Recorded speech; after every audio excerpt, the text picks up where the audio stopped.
आप दोनों मेहमानों का स्वागत। और फासला इसलिए है कि दो मेहमान हमारे जूम से जुड़ेंगे, तो डॉक्टर वैद्य और डॉक्टर मनीष। इस देश में कैंसर ये एक बीमारी का नाम नहीं है, एक दहशत का नाम है। और मैंने कई मामलों में देखा है कि अगर यह बीमारी किसी के हिस्से आ गई है तो सिर्फ एक आदमी नहीं जूझता है, पूरा परिवार जूझता है, तबाह होता है, अपना सब कुछ बेच डालता है। नतीजे में उसको वही आखिरी चीज़ मिलती है जिसका डर लगातार बना रहता है, जिसके खिलाफ वो लगातार लड़ता रहता है। हिंदुस्तान दुनिया में कैंसर का एक बड़ा देश होता जा रहा है। आप चूंकि दोनों लोग एक्सपर्ट्स हैं, डॉक्टर वैद्य, भारत में कैंसर कितना बड़ा खतरा है? देखिए, सबसे पहले मैं धन्यवाद और आभार प्रकट करना चाहूँगा आप सबका कि हमें ये अवसर दिया गया और आपके सवाल पे सीधे आते हुए, कैंसर एक बहुत महत्वपूर्ण बीमारी है। आंकड़े कहते हैं कि भारतवर्ष में प्रतिवर्ष 15 लाख नए कैंसर केसेस डायग्नोज होंगे। बट सिर्फ नंबर की बात नहीं है। मुश्किल कहाँ है? मुश्किल है कि इसमें से स्टेज 3, स्टेज 4 के अंदर अधिकतर केसेस होंगे, 2/3, 3/4, जिससे हमारा क्योर रेट एकदम से गिर जाता है, लॉन्ग टर्म सर्वाइवल कम हो जाता है, क्वालिटी ऑफ लाइफ, और जैसे आपने कहा कि पूरा परिवार उसमें धकेला जाता है। एंड बहुत सारी पब्लिकेशंस अब ये कह रही हैं कि जो डेवलपिंग कंट्रीज़ लाइक अस, जिनके रिसोर्सेज कम हैं, आउट ऑफ पॉकेट जहाँ पे ज़्यादा खर्चा है, cancer is driving families into poverty. मैं एक बहुत महत्वपूर्ण आंकड़ा शेयर करना चाहूँगा। ब्रिटिश इंडिया में सिर्फ एक हेल्थ सर्वे हुआ था 1931, और टॉप 10 डिजीजेज में कैंसर कहीं नहीं था। और बड़ी स्वाभाविक बात है, उस समय इन्फेक्शियस डिजीजेज जो थी वो ज़्यादा ऊपर थी। बट 1931 से लेके आज के टाइम में ये 80-90 साल में क्या हुआ है, कैंसर क्यों ऊपर गया है, इस पे चर्चा बहुत लंबी है। बट आज के टाइम में बहुत एक महत्वपूर्ण बीमारी है और सीरियस है, एक एपिडेमिक की शेप लेने वाला है। डॉक्टर मनीष, डॉक्टर वैद्य के मुताबिक जब डायग्नोज होता है कैंसर तो 3rd या 4th स्टेज में पेशेंट होता है। ये इनिशियल स्टेज में डायग्नोज करने की क्या व्यवस्था नहीं है, या कैंसर इस तरह के सिम्टम्स नहीं देता है, वो जब पता चलता है तो फिर 3rd 4th स्टेज आ जाता है? सिम्टम्स क्या हैं और 1st 2nd स्टेज में डायग्नोज क्यों नहीं हो पाता है? सो प्रॉब्लम इज, कैंसर को कोई एक सिम्टम नहीं है और सिम्टम्स बड़े ओवरलैपिंग है। अगर हम बात करें, अगर हेडेक है, सिर में दर्द हो रहा है, तो हो सकता है कि आई साइड वीक हो सकता है माइग्रेन हो सकता है स्ट्रेस हेडेक हो सकता है ब्रेन ट्यूमर। तो क्या हम सभी हेडेक्स को एमआरआई करने बैठ जाएं? So there is no one symptom. But I think जो एक मैसेज है वो ये है कि अपने किसी भी क्रॉनिक सिम्टम को इग्नोर ना किया जाए। अगर कोई भी ऐसा सिम्टम है जो लंबे सिरे तक चल रहा है और ठीक नहीं हो रहा है और इनिशियल जांच पड़ताल में आपको उसके बारे में कुछ खास नहीं समझ में आ रहा है, तो हायर जांच कराकर उसको देखना चाहिए। बाकी सिम्टम्स तो बहुत सारे हैं। हो सकता है वॉइस चेंज हो रही हो सकता है कहीं गांठ निकल जाए, या वज़न कम होना शुरू हो जाए, या हल्का फुल्का बुखार रहना शुरू हो जाए, या बाउल हैबिट्स चेंज हो जाएँ, कभी कब्ज़ हो जाए, कभी डायरिया हो जाता है, या वज़न कम होना शुरू हो जाता है बिना किसी कारण के, या फिर खांसी में ब्लड या कहीं से भी कुछ ब्लड आना, किसी भी बवासीर होना, या कोई भी इस तरह की कोई भी प्रॉब्लम होती है, तो ये कैंसर का लक्षण हो भी सकता है और नहीं भी हो सकता है। तो कोई एक सिम्टम नहीं है, बट कोई भी क्रॉनिक सिम्टम को इग्नोर ना करके उसकी प्रॉपर जांच पड़ताल होनी चाहिए। डॉक्टर वैद्य, आपने कहा कि साल में 15 लाख नए मामले कैंसर के आते हैं, और यही बहुत ही खतरनाक आंकड़ा है अगर ऐसा है तो। और ये वो मामले हैं जो डायग्नोज हो रहे हैं। जी, कारण क्या है? कैंसर को प्रिवेंट करने के लिए हिंदुस्तान के एक आम आदमी को अपनी ज़िंदगी में क्या क्या ऐसा करना चाहिए कि ना हो, लेकिन होता है तो किन कारणों से होता है? देखिए, कुछ कारण मेडिकल साइंस जानती है और उनमें से प्रमुख मैं कहूँगा कारण तंबाकू है। और ऑडियंस की तरफ मैं देखते हुए ये कहूँगा, कोई टोबैको सेफ टोबैको नहीं बना है, तो मत जाइए लुभाने वाली एड्स के ऊपर। माइल्ड, सॉफ्ट, ये सब बातें लुभाने की हैं। तंबाकू पिया जाए, चबाया जाए, जिस तरीके से मर्जी उसका सेवन किया जाए, वो हानिकारक है। 40% कैंसर्स तंबाकू से डायरेक्टली लिंक्ड हैं। और अगर मुझे सूची उसकी बतानी है तो 15 से 18 कैंसर्स हैं ह्यूमन बॉडी के अंदर जो तंबाकू से डायरेक्टली लिंक्ड हैं। Mouth, tongue, voice box, lung, food pipe, stomach, kidney, बहुत लंबी लिस्ट है। नंबर 1। नंबर 2, हमारा खान पान, रहन सहन, बॉडी वेट। 20% कैंसर्स जो हैं वो इनएक्टिविटी, वज़न का संतुलन नहीं रहना और खान पान में कहीं ना कहीं एक संतुलन का बिगड़ना जो है। सो 50 to 60% कैंसर्स प्रिवेंटेबल हैं। अच्छा, रही बात बाकी के 40%, उनमें कुछ कैंसर्स पारिवारिक एंगल रहता है और वो पारिवारिक एंगल बहुत बड़ा नहीं है, अप टू अबाउट 5-7%। सो हम ये समझते हैं कि 50-55% कैंसर्स जो हैं वो हम क्या खाते हैं, क्या जीवन शैली लीड करते हैं, उस पर निर्भर है। तो हमारे साथ डेफिनेटली प्रिवेंटेबल। जी doctor Sushma Bhatnagar, chief BR institute, rotary cancer hospital, AIIMS, आप जुड़ गई हैं, आपका स्वागत है। और doctor Ajay Kumar, BS Ajay Kumar, chairman SCG group of hospitals, आप दोनों मेहमानों का बहुत बहुत स्वागत है। कैंसर को लेकर के चर्चा कर रहे हैं। सुषमा जी, हमने कारण समझे, लेकिन एक बड़ी बात है, हिंदुस्तान गांव देहात में किसी को कैंसर हो जाए तो पहले तो पूरा परिवार सदमे में आ जाता है, उसके बाद वो इलाज के लिए जब बाहर निकलता है तो उसको इलाज का सही रास्ता मिलता नहीं है। डिस्ट्रिक्ट में या फिर उसके पास के बड़े शहर में नहीं होता है, फिर वो भागता है बड़े शहरों की तरफ और फिर एक अजीब से जाल में फंस जाता है जिसमें ना उसको समझ में आता है कि मेरा इलाज चल रहा है, ना परिवार को समझ में आता है कि जब पैसा खर्च हो रहा है तो सही जगह खर्च हो रहा है। रास्ता क्या है, एक आम आदमी जो आपको सुन रहा है उसके लिए रास्ता क्या है इलाज का?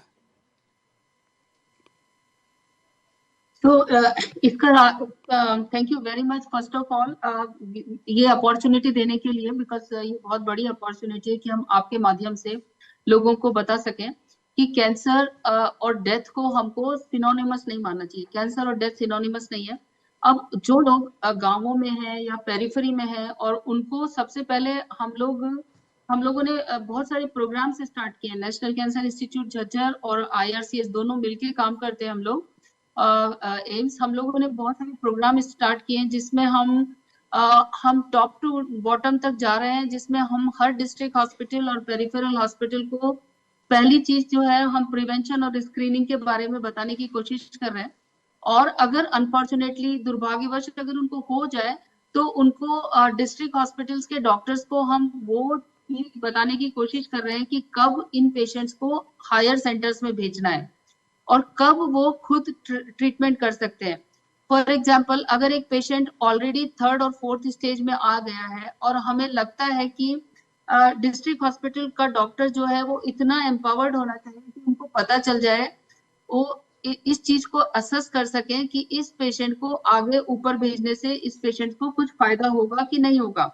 और अगर उनको फायदा होगा तो वो डेफिनेटली बड़े अस्पतालों में आएंगे। तो मैं पब्लिक को इस रूट में पब्लिक को बताना चाहती हूँ कि बहुत सारे हॉस्पिटल्स हैं जहाँ पे, जैसे अगर एम्स में अगर आप आते हैं तो यहाँ पे एक बहुत बढ़िया स्क्रीनिंग क्लिनिक है जिसमें हम डॉक्टर्स, मेडिकल, रेडिएशन, सर्जिकल और पैलेटिव मेडिसिन 4 डॉक्टर्स बैठ के हम डिसाइड करते हैं कि इस पेशेंट को कहाँ जाना चाहिए। और फिर हम उनको रियलिस्टिक होप देते हैं और ऑनेस्ट इंफॉर्मेशन देते हैं कि डिजीज का स्टेटस क्या है और कितना क्योर पॉसिबल है। और अगर क्योर पॉसिबल नहीं है तो हम पूरी उनको अच्छी तरीके से समझा के केयर की पूरी गारंटी लेते हैं कि हम केयर करेंगे और लास्ट तक केयर करेंगे। और केयर के लिए जो हमने for care means like care कैसे करना है, लाइक सिम्टम होते हैं, बिकॉज अगर क्योर नहीं पॉसिबल है तो बहुत सारे सिम्टम्स होते हैं। जैसे दर्द बहुत कॉमन है, दर्द है, सांस में तकलीफ हो रही है, तो उसके लिए हमने पेरिफेरी में डिस्ट्रिक्ट डॉक्टर्स को ट्रेन किया है। उसके लिए हर डिस्ट्रिक्ट के डॉक्टर्स को ministry of health and family welfare का एक प्रोग्राम है जिसमें NPPC जी। प्रोग्राम बोलते हैं, जिसमें हम डिस्ट्रिक्ट डॉक्टर्स को ट्रेन कर रहे हैं कि किस तरीके से उन पेशेंट्स को वहीं पे पेन मैनेजमेंट और सिम्टम मैनेजमेंट दिया जाए और वहीं पे उनको अच्छी तरीके से ऑनेस्ट इंफॉर्मेशन और रियलिस्टिक होप देके उनकी केयर वहीं की जाए, जी। जिससे एक गरीब आदमी मैं अननेसेसरी। डॉक्टर सुषमा आपके पास आ रहा हूं। आपने जितनी बातें कही हैं उससे 2-3 बड़े सवाल पैदा होते हैं। डॉक्टर अजय कुमार, इस देश में 15 लाख नए केसेस आते हैं हर साल कैंसर के। डॉक्टर सुषमा कह रहे हैं कि आप एम्स तक आइए, तो एम्स में हमने स्क्रीनिंग का सिस्टम रखा है, डॉक्टर्स बैठ के एम्स में कितने लोग जाएंगे? क्या हमारे देश का जो हेल्थ सेक्टर है या पब्लिक सेक्टर हेल्थ का, वो इतना इक्विप्ड है कि कैंसर जैसी बीमारी से लड़ने में वो सक्षम है? तो धन्यवाद। सबसे पहले मैं बताना चाहूंगा, मैं डॉक्टर भरत गढ़वी हूँ, regional director HCG। Doctor BS Ajay Kumar board meeting की वजह से प्रेजेंट रह नहीं पाए हैं। अच्छा, आपका जो सवाल है बिल्कुल सही सवाल है, लेकिन जिस तरह से अभी जो प्रधानमंत्री जन आरोग्य सेवाएं शुरू की गई हैं, उससे कई छोटे शहरों तक हम ये कैंसर की डायग्नोसिस की सुविधा और ट्रीटमेंट की सुविधा ले पाए हैं। जैसे HCG है, तो HCG ने कई छोटे शहरों में भी रेडिएशन की फैसिलिटी उपलब्ध करवाई है। भावनगर, ओंगोल, हुबली, ये सब शहरों में भी डायग्नोसिस और ट्रीटमेंट हो रही है। तो पब्लिक सेक्टर की जितनी सुविधाएं उपलब्ध हैं, उसको और प्राइवेट सेक्टर जहां पे भी ये PMJY का अवेलेबिलिटी है, ये अगर दोनों मिलाएं तो ये काफी वाइड रीच है और हम करीबन 80 से 90% दर्दियों के तक हम पहुंच पा रहे हैं। डॉक्टर वैद्य, अगर अमेरिका, इंग्लैंड जैसे देशों को आप देखें, डेवलप्ड कंट्रीज हैं, वहाँ प्राइवेट पब्लिक पार्टनरशिप के जरिए इस तरह की बीमारियां जो बहुत खतरनाक हैं, एड्स है, कैंसर है, इसमें बहुत हद तक कामयाबी हासिल हुई है। हिंदुस्तान में वो रास्ता क्यों नहीं चलता है? सो पब्लिक प्राइवेट पार्टनरशिप आप देखा जाए तो कई राज्यों में ये डॉक्टर जरूलिया, मैं आ रहा हूँ। डॉक्टर वैद्य से मेरा सवाल था। बहुत एक अहम मुद्दा है एंड पर्टिनेंट क्वेश्चन है। मुझे 5 सेकंड दीजिए पिछले मुद्दे पे जाने के लिए, बिकॉज काफ़ी सारी लेडीज़ यहाँ बैठी हैं। प्रिवेंशन में दी 3rd 4th जो चीज़ है वो है cervical cancer vaccine. 20% of the cervical cancer का जो बर्डन है वो इंडिया के अंदर है। We are almost like the capital of हर 5वां मरीज। यस। सो ये वैक्सीनेशन सक्षम है, सेफ है, इसको प्रैक्टिस करना चाहिए। अब आपके सवाल पे आऊँ कि प्राइवेट प्रैक्टिस जो पब्लिक पार्टनरशिप है, जितनी रिसर्च अगर आप 60s, 60, 70, 80 के दशक की देखें तो वेस्टर्न वर्ल्ड में, अमेरिका में खासकर, नई दवाएं, नई जितनी ट्रीटमेंट्स बने हैं वो सब इस पार्टनरशिप के द्वारा ही आए हैं। यूनिवर्सिटी हॉस्पिटल्स और पब्लिक हॉस्पिटल्स, प्राइवेट हॉस्पिटल्स ने आपस में मिलकर दवाएं जो है, नई दवाएं बनाई और वो दवाएं जो हैं वो दुनिया में नए ट्रीटमेंट्स के रूप में आई हैं। सो इसी चीज़ को इंडिया के अंदर, भारत के अंदर हमें सुदृढ़ करना है। आई थिंक एक प्रैक्टिकल शेप देना है। 140 करोड़ लोगों के लिए हमें अपनी दवा चाहिए है। कब तक हम निर्भर करेंगे वेस्टर्न वर्ल्ड पे कि उनके पेटेंट्स एक्सपायर होंगे और हम अपनी दवाएं बनाना शुरू करेंगे? वो बहुत लंबा टाइम। डॉक्टर मनीष, ये बुनियादी सवाल है कि हम जिन देशों की दवाओं का इस्तेमाल करते हैं, उनके पेटेंट के ख़त्म होने के बाद से फिर अपने लिए उनको, तब तक तो दौर आगे बढ़ जाता है, वो बहुत आगे निकल गए होते हैं। ये मुश्किल क्यों है? इसका सिंपल आंसर है कि research, basic research to advance research. अभी तक हम जूझ रहे हैं कि किस तरह से हम अपने कैंसर रेट्स को कंट्रोल करें, किस तरह से लोगों को जागरूक करें, अवेयर करें। अभी हमारा ध्यान रिसर्च में उतना नहीं है जिस लेवल की रिसर्च वहाँ होती है, इसलिए we are dependent on them. जब वहाँ से मॉलिक्यूल आएगा तब हम यूज़ करेंगे। काफ़ी चीज़ें इंडिया, कोविड के टाइम पे हमें मालूम है कि India is the pharmacy of the world कहा जाता था, और वो बात बिल्कुल सही भी है। India is the first country to make generics of very difficult molecules. So why can't we make our own molecules? हम अपने मॉलिक्यूल्स बना सकते हैं, ऐसा नहीं कि हमारे पास टेक्नोलॉजी नहीं है या हम चाहते नहीं हैं। कोविड वैक्सीन भी हम ही लोगों ने बनाई। सब लोग सोचते थे कि कोवैक्सीन शायद हम नहीं बना पाएंगे, बट हमने कोवैक्सीन बनाई। सो सब कुछ है, बट आई थिंक फोकस नहीं है। So we have to have focus on our. Doctor Sushma Bhatnagar, इस बातचीत से मुझे एक बात समझ में आती है कि हिंदुस्तान में कैंसर के इलाज के लिए जो मोटा खर्चा आता है उसका कारण ये है कि हम विदेशी दवाओं पर निर्भर हैं। अगर वो दवाएं हमारे यहाँ बनना शुरू हो जाएं, रास्ता हम अपना तैयार कर लें, तो ये खर्चा जो है मुझे लगता है कि 1/10 या 1/4 हो सकता है। दवाओं के तो साथ फिर हिंदुस्तान जब हम सूरज पे अभियान भेज सकते हैं, चांद पर भेज सकते हैं, आईसीबीएम बना सकते हैं, हम कोविड का वैक्सीन बना सकते हैं, तो फिर हम कैंसर के लिए अपनी दवाएं क्यों नहीं बना सकते? बहुत ही पर्टिनेंट सवाल है। कैंसर की अपनी दवाएं काफी हद तक बनना शुरू हो गई हैं और अभी इस वाली गवर्नमेंट के साथ में काफी दवाइयां काफी सस्ती दामों पर भी मिल रही है मरीजों को। तो काफी तो दवाइयां बनने लगी हैं, लेकिन काफी दवाइयों का जो है हम लोगों को वेट करना पड़ता है कि उनका पेटेंट एक्सपायर हो। उसका एक कारण है कि अल्टीमेटली जो रिसर्च है वो सारे ज्यादातर हिंदुस्तानी है वहां पर। बट हमारे हिंदुस्तान में जो रिसर्च होती है, जैसे आईआईटी रिसर्च कर रहा है, एम्स रिसर्च कर रहा है, उसकी जो प्राइवेट के साथ पार्टनरशिप है उसका उसका कोई भी कोई प्रॉपर प्रोटोकॉल नहीं है। और मोस्ट ऑफ द टाइम जो रिसर्च होती है वो केवल वहीं तक रह जाती है। जैसे मैं आईआईटी का जानती हूँ, एम्स और आईआईटी बहुत सारी चीजें बनाते हैं, लेकिन तो कोई टेकर नहीं है। कोई भी प्राइवेट कंपनी के साथ इतने सारे रेगुलेशंस हैं जिसको एक्चुअली में ना तो एम्स का प्रोफेसर करना चाहेगा ना आईआईटी का प्रोफेसर करना चाहेगा। सो पब्लिक प्राइवेट पार्टनरशिप को हमको एक इजी मोड देना पड़ेगा, इजी तरीका देना पड़ेगा कि जैसे ही हमारा कुछ नया मॉलिक्यूल बनाया हमने या नया गैजेट बनाया फॉर पेशेंट के लिए, उसी समय हम किसी भी प्राइवेट कंपनी को हम उसको दें और या उसको ऑप्शन दें कि भाई कोई आगे आके इसको लेना चाहे। और अगर लेना चाहने वाली जो सुविधा है उसको थोड़ा सिंपल करें, बिकॉज उससे बहुत प्रॉब्लम हो रही है कि हमारी पब्लिक प्राइवेट पार्टनरशिप जो है वो बहुत पुअर है और उसके कारण हम लोग आगे नहीं बढ़ पा रहे। अल्टीमेटली हिंदुस्तान के ही साइंटिस्ट हैं जो वहां पर काम कर रहे हैं और ज्यादातर और डॉक्टर यहाँ सुषमा की भटनागर जो कह बहुत रही हार्ड हैं, वर्किंग है। ये अपने आप में परेशान करने वाली बात है कि अमेरिका और दूसरे देशों में जो रिसर्च इनोवेशंस होते हैं, जो दवाएं बनती हैं, वो बनाने वाले हिंदुस्तान के लोग हैं, बहुत सारे ब्रेन्स हैं। हम अपना नहीं बना पाते हैं। हमारे यहाँ इस तरह से अलगाव है कि पब्लिक और प्राइवेट या दोनों दो अलग अलग ढांचे में। आप कह रहे हैं कि एक मॉलिक्यूल अगर बना लिया पब्लिक सेक्टर ने, तो उसको फिर प्राइवेट सेक्टर को देने के लिए इंतजाम नहीं है। तो ये ऐसी व्यवस्था सरकार को तो समझ में आती होगी ना कि ये सारी चीजें की जानी चाहिए। ये बाधाएं कोई बहुत बड़ी बाधाएं नहीं हैं, थोड़ा सा पॉलिसी ट्विकिंग है, थोड़ी सी लेकिन लेटरल थिंकिंग मुल्क को तो नुकसान है इससे ना। तो कोई लेटरल थिंकिंग है थोड़ी सी।